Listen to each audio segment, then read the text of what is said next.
Welcome to Sleepy Tales, a place where myths, legends and timeless fairy tales are told slowly and softly to help you gently fall asleep. Before we begin, I'd love for you to share where you're from and what time it is where you are. It's always fascinating to see how far these stories travel. And if you enjoy relaxing stories, don't forget to subscribe and hit the bell icon so you never miss a night of our peaceful tales. Now settle in, relax, and drift off to tonight's bedtime story. Long ago, in a land where magic was strong and fate was more powerful than kings, a baby girl was born after many years of waiting. Her parents loved her. The whole kingdom celebrated her. But one mistake at her birth brought a terrible curse. Her life became a path of danger, silence and long sleep, while the world outside changed and forgot. Still, her story lived on, wrapped in thorns and whispered as legend until the day hope returned. This is the story of Sleeping Beauty. In a faraway land, there once lived a king and queen who had everything a ruler could wish for: power, riches, castles of stone, and loyal subjects who honoured them. Yet for all their treasures, their hearts carried a hollow space. For many years they longed for a child, but none was given to them. The great halls of the palace remained silent, with no small footsteps, no laughter to echo against the marble floors. Every prayer to the heavens seemed unanswered, and every hope that flickered was quickly dimmed. But fate, slow and heavy though it seemed, eventually moved. At last, the queen gave birth to a daughter. She was a child of extraordinary beauty, and her tiny cries carried more joy into the kingdom than the ringing of bells ever could. Her skin was fair as fresh snow, her eyes deep and bright, her lips red as a wild rose blooming among thorns. The people of the land rejoiced, for their ruler's sorrow had ended, and they celebrated the newborn princess as a sign of blessing. The king, overcome with happiness, declared that no expense should be spared in honouring the birth of his daughter. He ordered a great feast, one so grand that even the oldest folk in the land would remember it as the greatest of their time. Nobles from distant realms were invited. Musicians filled the air with bright tones, and tables bent beneath the weight of golden dishes, spiced meats, honeyed fruits, and the finest wines. Most important of all, the king invited the wise women of the kingdom. These were not ordinary women, but ancient keepers of knowledge, half seen in shadow, half present in light. Some called them fairies, some called them spirits, but all respected their gifts. There were 13 wise women in the realm, each with powers that touched the threads of fate. Yet when the king prepared the feast, he had only 12 golden plates made, for the royal treasuries held no more of the precious metal, and none thought it wise to offer a lesser plate to one of such high power. Thus 12 were invited, and one was left uncalled. The great day arrived, and the feast began. The wise women, robed in strange and shimmering garments, came forward to bless the child. One by one, they laid gifts upon her life. Some gave her beauty, others gave her kindness, others wisdom, grace, and the ability to charm all who looked upon her. The air shimmered with their words, as though the future itself bent to their will. Each blessing was like a jewel laid upon the child's head, and the king and queen glowed with pride and gratitude. But as the 12th wise woman finished her gift, a hush fell over the hall. The 13th wise woman, the one left uninvited, appeared suddenly in the midst of the feast. No one had called her, yet she came, as if the slight against her had drawn her from the shadows. She was not gentle like the others, nor kind in her expression. She wore no smile, and her eyes were cold as iron. The guests trembled. The king and queen, realizing their mistake, grew pale, but it was too late. The 13th woman spoke not with joy, but with bitterness. She leaned over the cradle, and her words poured like venom into the air. She declared that when the princess reached her 15th year, she would prick her finger on a spindle and fall down dead. The hall shuddered with fear, the queen wept, and the king's heart sank into despair. The guests cried out in shock, but no one could take back the curse, for it had been spoken by one who held sway over fate itself. Yet before the dread could root too deep, the 12th wise woman, whose gift had not yet been given, stepped forward. Though she could not undo the curse, she could soften it. She proclaimed that the child would not die, but instead fall into a deep sleep, lasting 100 years. After this long span of time, she would be awakened not by her own strength, but by another who would come when the hour was ripe. Thus the curse was tempered, but not erased. The princess's future still bore the shadow of doom, and no one in the hall could shake the weight of it. From that day onward, the king and queen guarded their daughter with anxious care. She was named Briar Rose, for she was as lovely as a rose, yet surrounded by thorns of fate. Her cradle was woven with silk, but no riches could protect her from what had been spoken. Every step of her childhood carried both joy and dread. The people loved her, for she was gentle and beautiful, but whispers always followed her name.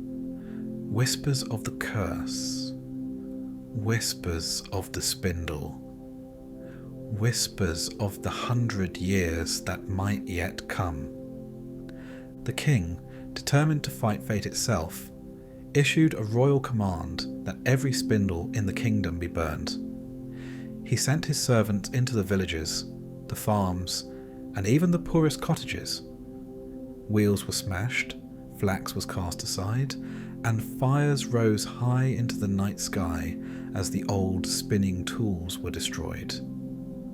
No one was permitted to spin, no thread was to be made, and no spindle was to be kept hidden. For the king believed that by force he could prevent what was foretold. But fate is a patient weaver. It does not yield to command, nor does it bow to the will of men. Though the fires burned bright, and though the wise women had given their blessings, the shadow of the curse remained, waiting. Briar Rose grew, each year more graceful than the last. She was the pride of her parents and the jewel of the kingdom. She laughed among flowers, she sang like a bird, and she carried herself with a light that made others love her without cause. Yet beneath all this brightness, the unspoken truth lingered. On her 15th birthday, the curse would find her. And so the kingdom waited, caught between joy and fear. The king and queen smiled at their daughter, but behind their smiles lay dread. The people praised her beauty, but in their hearts they whispered of spindles and blood. Time moved forward, as it always does, bringing with it the hour that could not be avoided.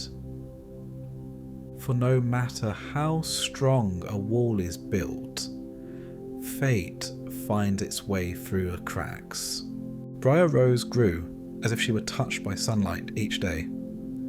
Her childhood passed gently, her body strong, her face fairer with each year. Wherever she went, people whispered of her beauty and grace. She was gentle of spirit and kind in nature, and there seemed to be no flaw upon her. Those who met her carried her image with them, as if her very presence were a blessing.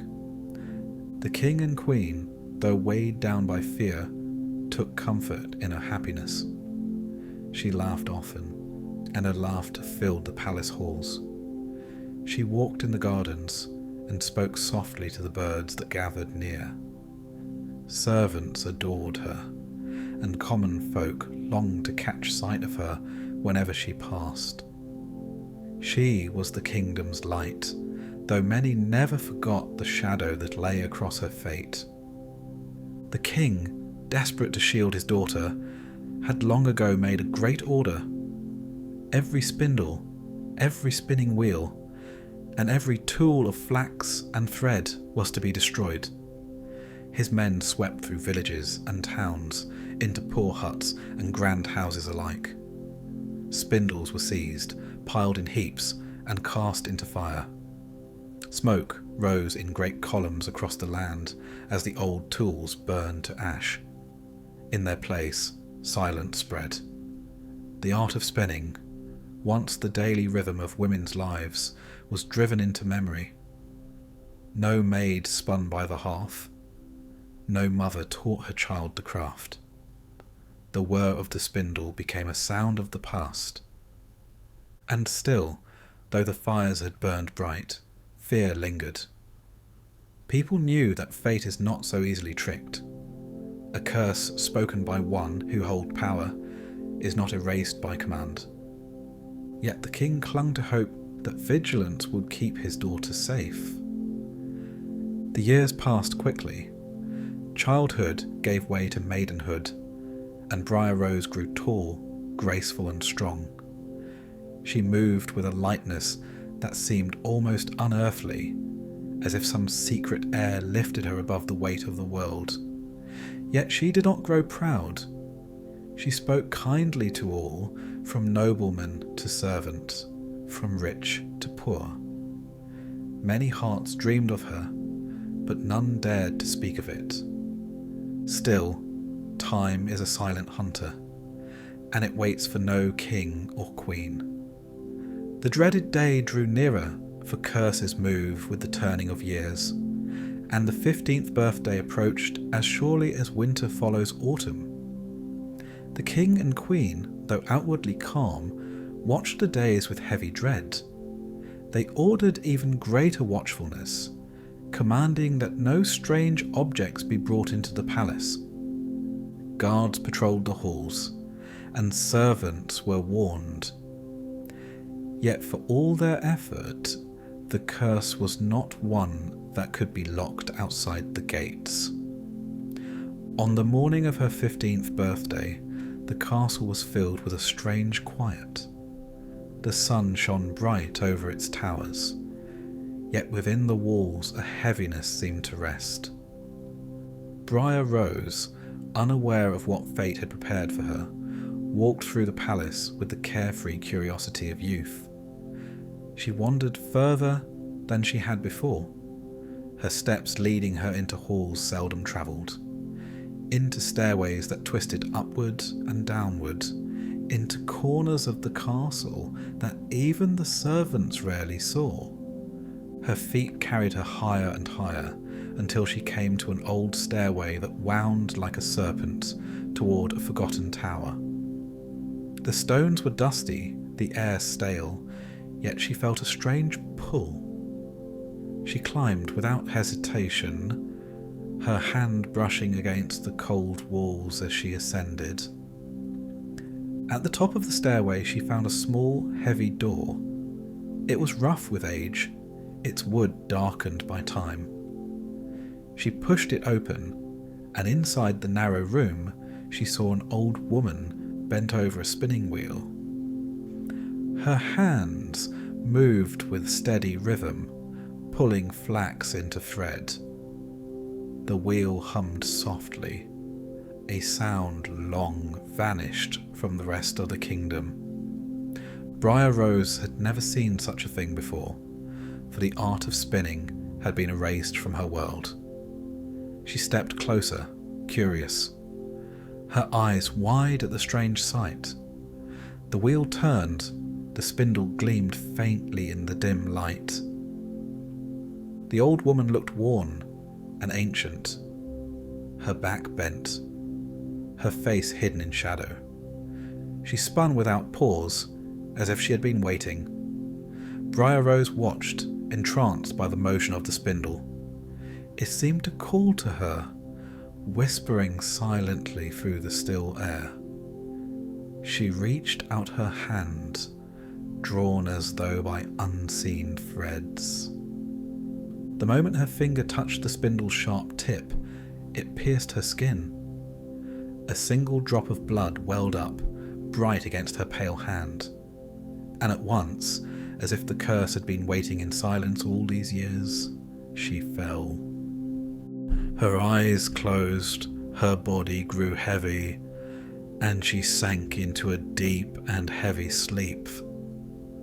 The spindle slipped from her hand, rolling softly across the floor, its work complete. Briar Rose lay upon the ground, her face calm, her chest rising and falling as though she merely dreamed. Yet it was no ordinary dream. It was the sleep of 100 years, spun and sealed by the curse of fate. The room grew still. Dust hung in the air. Outside the tower, the castle seemed unaware for a moment of what had come to pass. Yet the curse had only begun its work.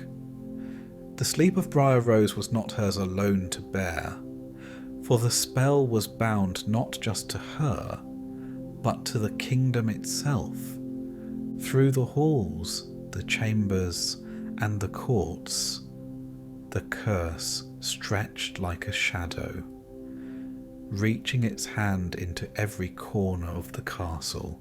The curse did not end with Briar Rose.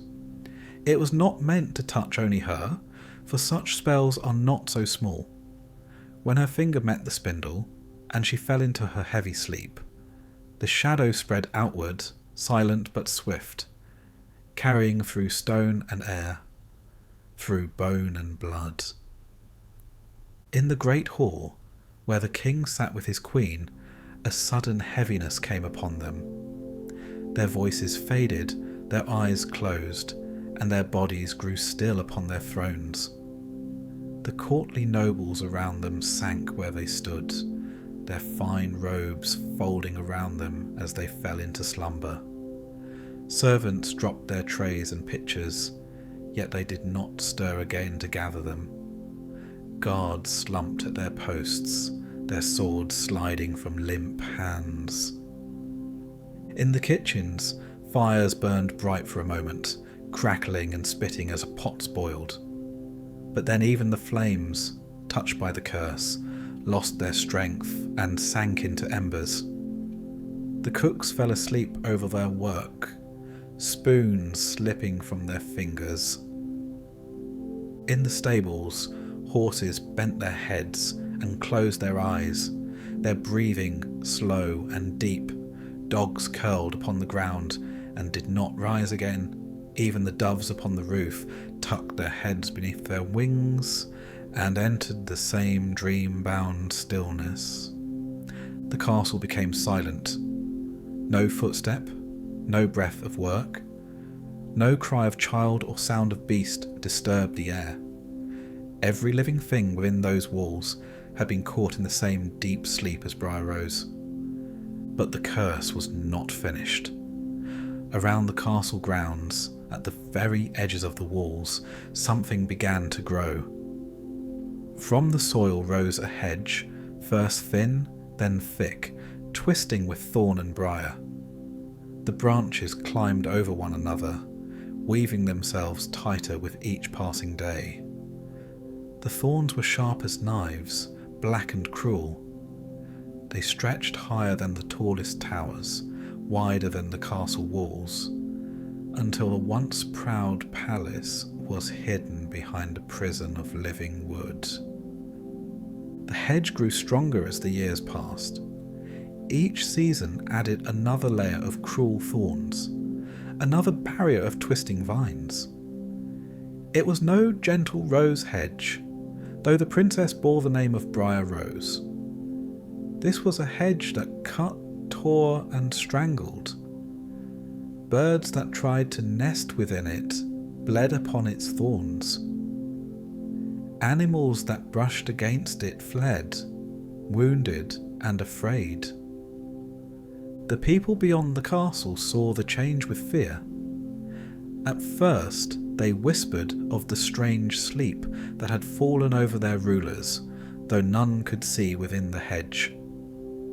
Then they whispered of the thorns, how they seemed to grow higher each year, and how no blade could cut them down. Soon, the whispers turned into stories, and the stories became legends. It was said that a beautiful princess lay within, untouched by time, sleeping until fate should wake her. Many young men, bold and eager for glory, listened to these tales. Princes from far-off lands, knights of restless ambition, wanderers hungry for fame, all heard the story and thought themselves destined to break the curse. One by one they came. They rode with shining armour and sharpened swords, hearts full of hope. They stood before the hedge, proud and fearless, and forced their way into the briars. But the hedge was not made for men to pass. Its thorns wrapped around them like cruel hands, tearing at skin, cutting through armour, binding them in its grasp. Many were pierced, many were trapped, and many never returned. The hedge seemed to drink their strength, swallowing them whole until no trace was left. The people spoke of these failed adventurers with hushed voices. Some claimed that the hedge was alive, that it fed on the blood of those who dared approach. Others said the curse itself grew stronger each time someone tried and failed, as though it mocked the hope of men. And so the legend darkened. The sleeping princess became not only a dream of beauty, but also a warning of death. Parents told their children to stay away from the hedge, to keep far from the cursed land. Travellers gave the place wide berth.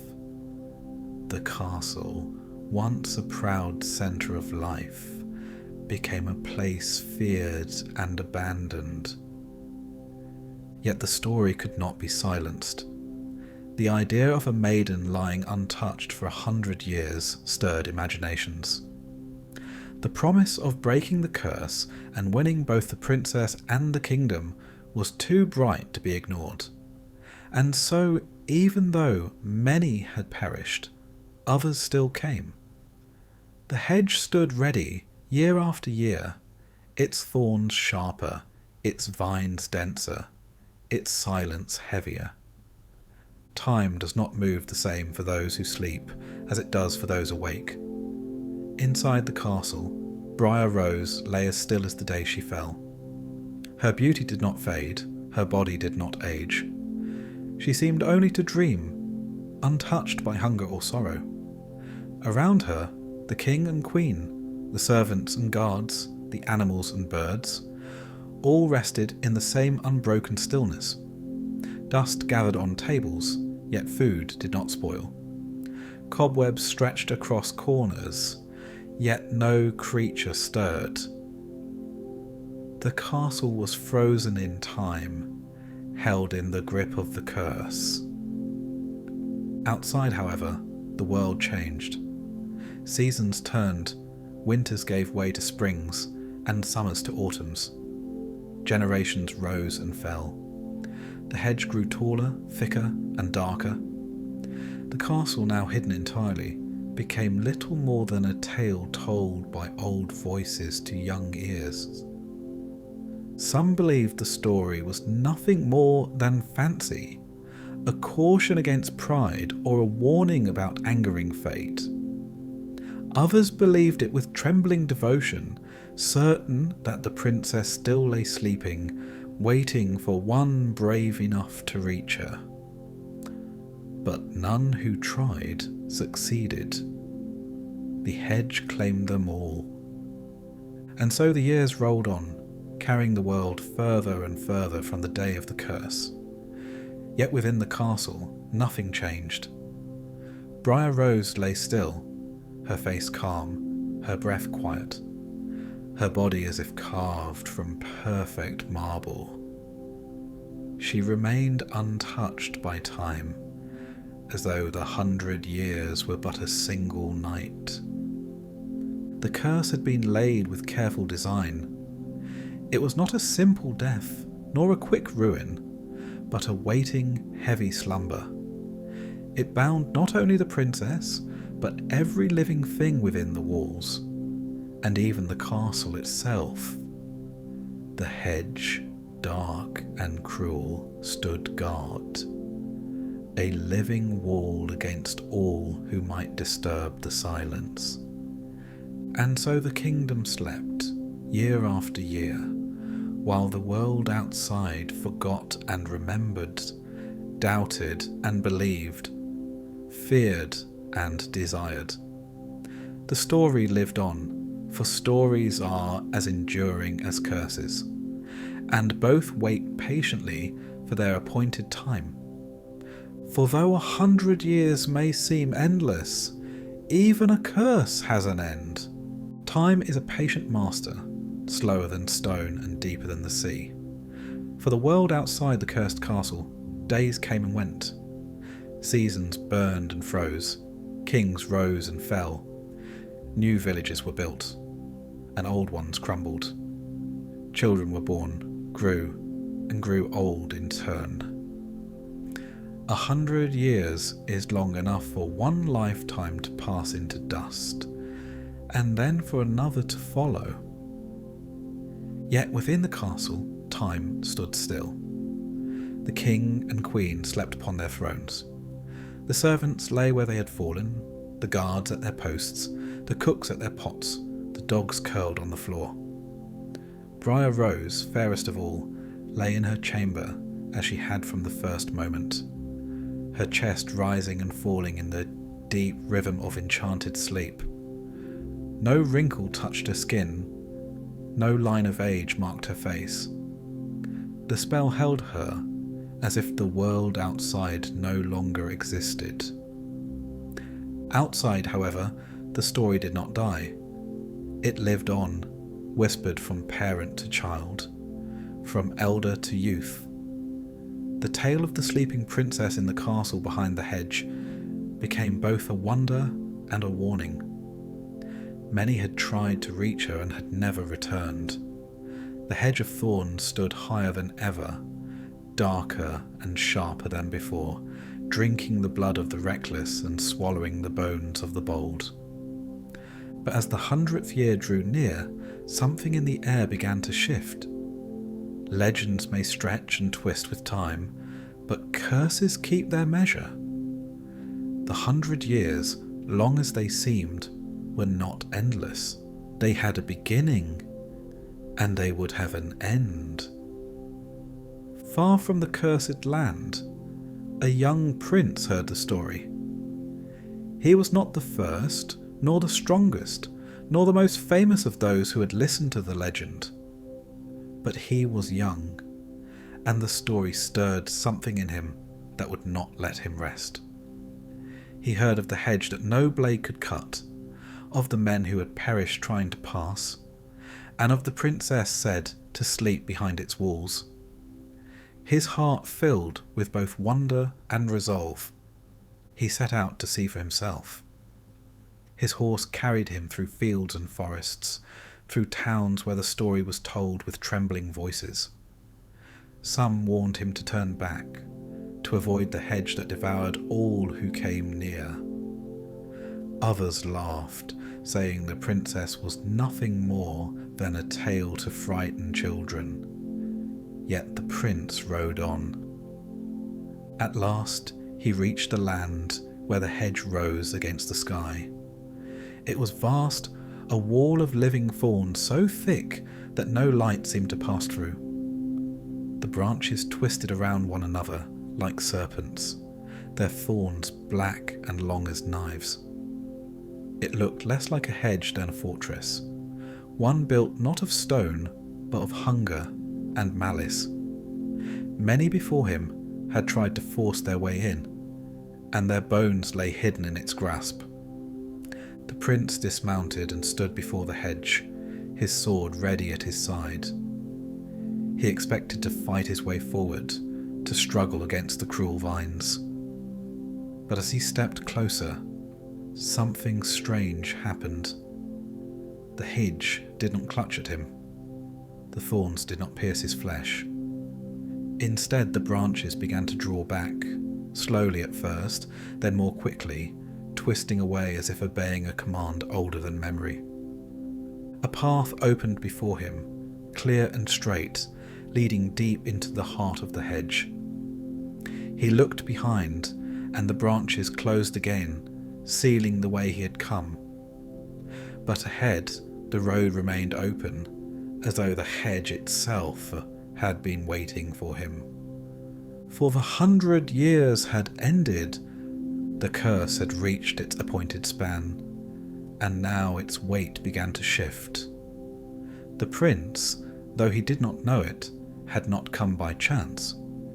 He had come at the exact hour when the spell allowed passage, when fate itself bent to the appointed time. He walked forward, his steps steady, though a silence pressed against him. He passed through the hedge and came at last to the grounds of the castle. The sight before him was strange and heavy. The gardens, once filled with life, were overgrown yet not wild. Weeds had risen, flowers had drooped, yet everything seemed paused, as though frozen at the edge of decay. The air was still, without bird or insect. No wind stirred the leaves. No sound broke the silence but his own footsteps. He walked further and entered the castle gates. There the silence deepened. The guards leaned against their walls, their eyes closed, their swords slipping from their hands. In the courtyards, servants slept in heaps, pitchers and baskets fallen beside them. In the great hall, nobles and courtiers slumped upon benches, unmoving, as if the feast had never ended.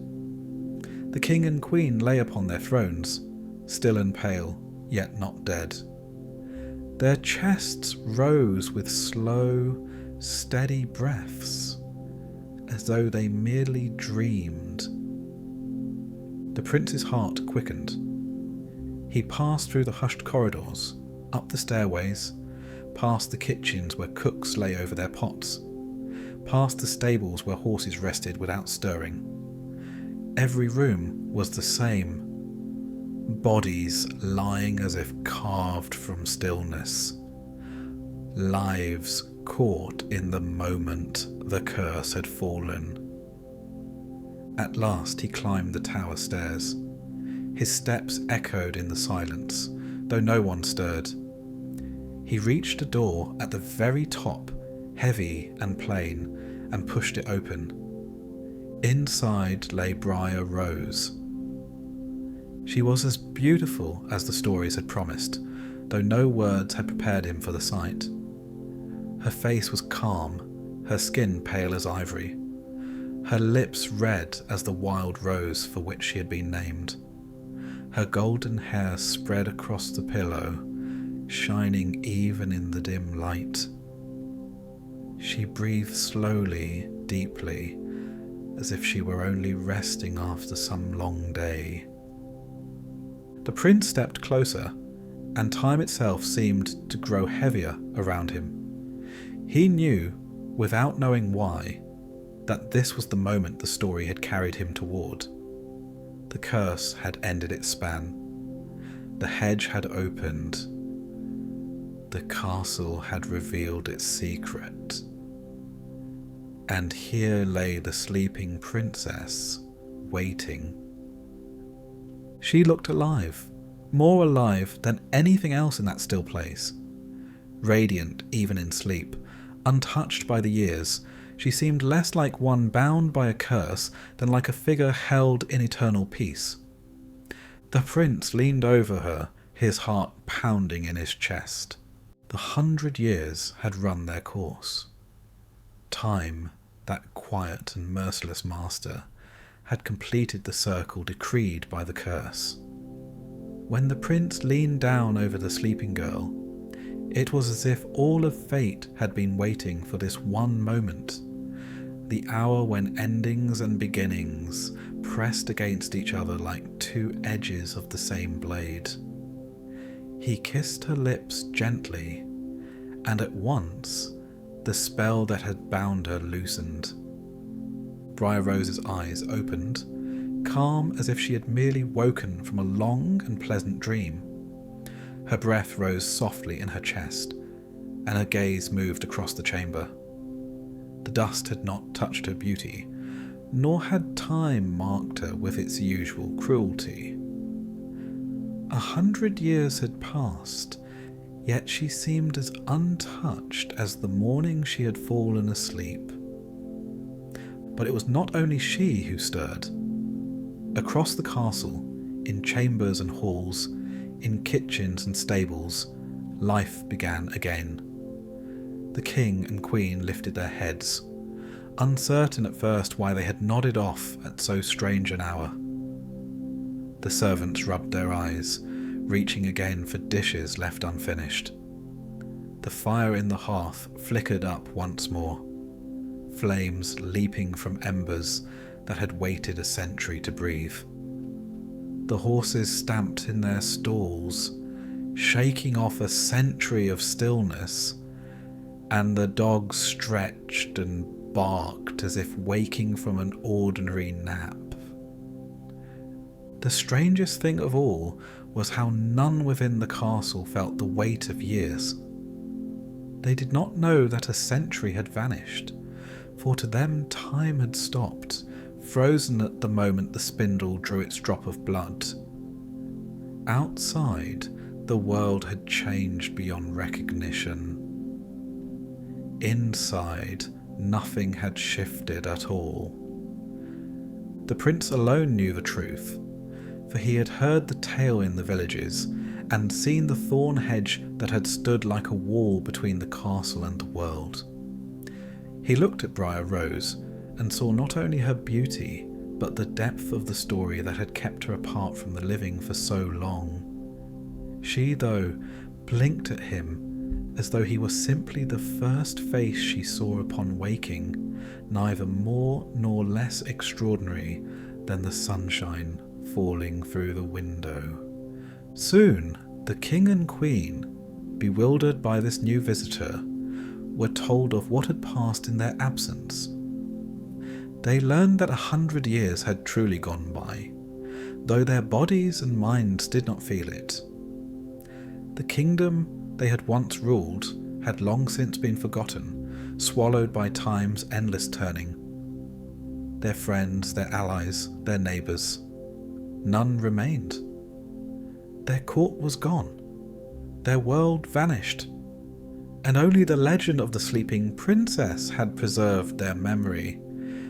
Yet they did not despair. Perhaps it was because the weight of time had not pressed itself upon them. Perhaps it was because in the very moment of waking there was no room for grief, only wonder. Or perhaps it was because, deep within, they understood that the curse had always promised this: not death, but endurance. The prince and Briar Rose walked through the castle together. Each room was filled with those who had just woken, picking up their tasks where they had left them. They seemed content to continue, as though time itself had obeyed the rhythm of their sleep. The world outside was lost to them, but within these walls, life resumed. Soon after, the prince asked for Briar Rose's hand in marriage. There was no long courtship, no years of proving or testing. Their fates had already been bound together, written in the curse and softened by mercy. The wedding was held in the Great Hall, a place that had waited 100 years to host such a feast. The wise women were not summoned again, for their work had long been completed, and none dared tempt fate with further gifts or curses. The feast was simple compared to the grandeur of the celebration at her birth, but there was a quiet joy in it that no one forgot. The tables groaned under fresh bread, roasted meats, and wine that had never soured in its casks. Laughter filled the air, and though none spoke of it aloud, each person carried the silent knowledge that they had been spared from true death. Afterward, life in the castle continued. The thorns that had once been impenetrable walls withered and fell away, leaving the path open. Travellers and villagers came to see the place that had slept a century, and though many doubted the truth of the story, all who looked upon Briar Rose felt its shadow. She carried in her face the unbroken line between sleep and waking, between what is lost and what endures. Yet the story does not end with glittering crowns or thunderous triumph.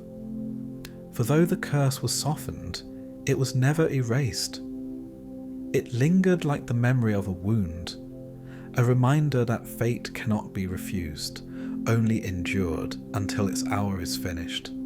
Briar Rose lived her life beside the prince, and the two were bound together by both love and the strange miracle of her awakening. They did not escape destiny, they merely lived within its terms. The people of the land spoke of it often, telling their children how a princess once pricked her finger on a spindle and slept for 100 years. They spoke of the thorns that strangled brave men, and of the prince who came at the appointed hour. Some told it as a story of hope, others as a warning about the weight of curses. All agreed, however, that the tale was proof of what no king, queen, or wise woman can undo: the workings of time and the certainty of fate.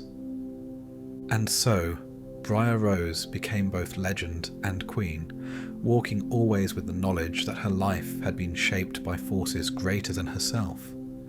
Her beauty remained, her kindness spread, and her memory endured long after. But the true heart of her tale was not her slumber or her marriage. It was the truth that even in darkness, life waits. Even in silence, time moves. And even in curses, there may be a hidden mercy. Thus ends the story of Sleeping Beauty, not with fireworks, nor with endless joy, but with a quiet reminder. Fate cannot be avoided, yet it may be endured.